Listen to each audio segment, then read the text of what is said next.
저는 고려 11 행정사 사무소의 임현 행정사입니다. 네, 오늘은 음주운전 관련한 언론 보도 사례를 중심으로 그 쟁점을 살펴보겠습니다.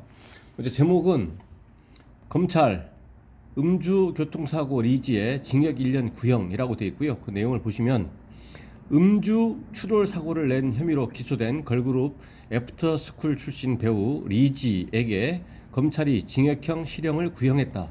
구형은 검찰의 의견입니다. 이렇게 처해달라, 형사 처벌을 해달라, 선고를 해달라 라고 하는 검찰의 의견인 거죠.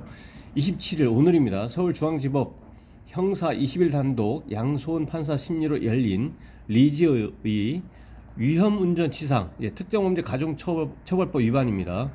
특가법상의 위험운전치상하고 도로교통법상 음주운전 사건 첫 공판에서 검찰은 징역 1년을 선고해 달라고 재판부에 요청했다. 구형을 했다라는 겁니다.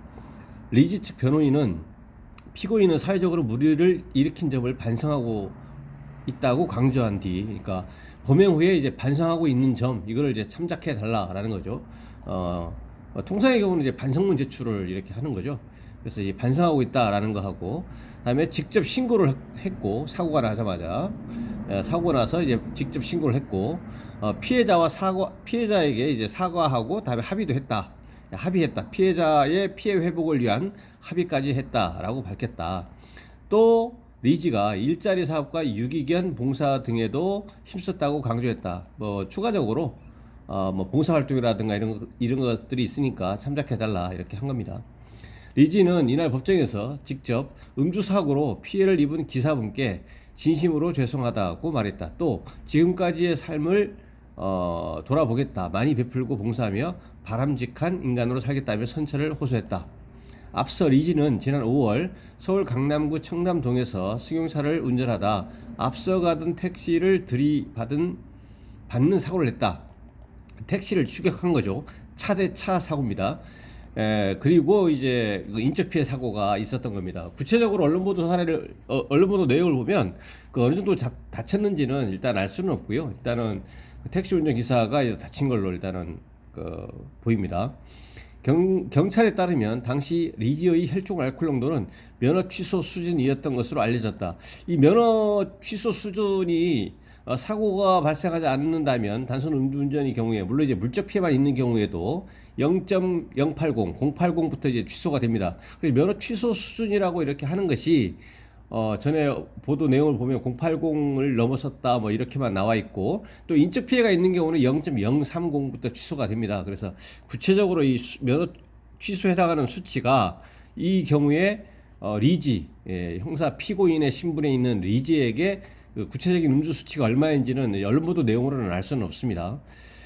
리지는 지난 2010년 그룹 애프터스쿨 멤버로 이렇게 하면서 배우로 활동했다. 그리고 선고 공판, 판사가 땅땅땅 때리는 선고 공판은 다음 달 28일, 한 달 정도 후에 이제 열린다 이렇게 되어 있습니다. 그래서 이 건에 대해서 전에 최초 언론 보도 됐을 때 일단은 인적 피해는 일단은 있고, 다음에 음주 수치가 0.080 이상이고, 구체적인 음주 수치를 알 수가 없고, 또 이제 합의를 또 했다는 전제 하에서 예상되는 그 형사 처벌은 수치가 이제 유동적입니다. 수치도 080이라고 한다고 하더라도 080 인지 0.200인지 그런 알 수가 없기 때문에 수치가 수치도 중요하고요. 그 다음에 피해자하고 합의했다고 하더라도 피해자의 인적 피해 정도가 1주인지 2주인지 3주인지 이것도 아주 매우 중상인 것으로는 보이진 않지만, 그래도 인적 피해 정도가 어느 정도인지 알 수가 없는 거죠. 여기서 일단 합의했다고는 나오네요. 그 기존의 언론 보도에서는 합의했다는 내용까지는 없었던 걸로 보이는데, 일단은 그 이후에 합의를 한 것으로 일단은 보입니다. 사실이 그렇다라고 한다면.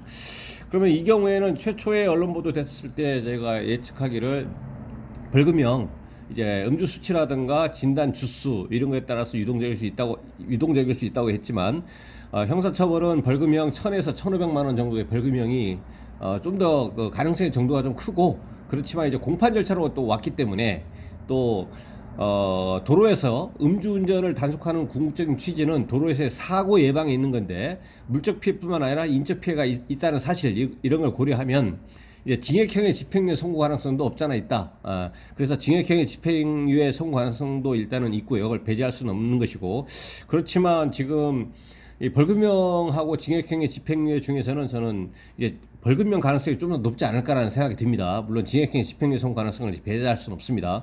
그렇다면 징역형의 실형 가능성, 검찰은 징역형 1년을 처해달라, 선고해달라고 하면서 징역형의 실형을 구형을 했지만, 징역형의 실형을 구형했지만, 징역형의 실형 가능성은 뭐 거의 없다 이렇게 보이죠. 왜냐하면 피해 회복도 했고 또 언급이 여기서 없는 걸로 봐서는 일단 초범이고 또 반성하는 뜻을 표명을 했고 이런 걸 봐서는 징역형의 실형을 받아서 교도소 갈 가능성은 뭐 거의 없다 이것이고요. 벌금은 1,000에서 1,500만 원. 그렇지만 징역형의 집행유예 선고 가능성은 있을 수가 있겠다 이것이고요. 형사처벌은. 그 다음에 민사적인 손해배상은 여기 합의했다고 해서 끝난 것이고 그리고 이제 행정적인 것은 이제 인적 피해가 발생해버렸기 때문에요. 면허 취소 플러스 결격 기한 2년입니다. 그러니까 2년 후에 면허를 따야 됩니다. 2년 동안 이제 무면허 상태가 되는 거죠. 그래서 실제로 공판일이 아까 다음 달 10월 28일에 한다고 하기 때문에 그 결과도 어떻게 나오는지 한번 보겠습니다. 네, 오늘은 이제 공판 절차에서 이제 검찰이 이제 징역형의 1년 실형을 구형했다라는 내용으로 언론 보도가 됐기 때문에 이거를 살펴봤습니다. 네, 오늘 내용에 대해서 질문 있으시면 댓글 달아주시고요. 그러면 대댓글이나 별도의 영상으로 답변 드리겠습니다. 네, 오늘 영상의 내용이 도움이 되셨다면 구독, 좋아요 부탁드리겠습니다. 네, 감사합니다.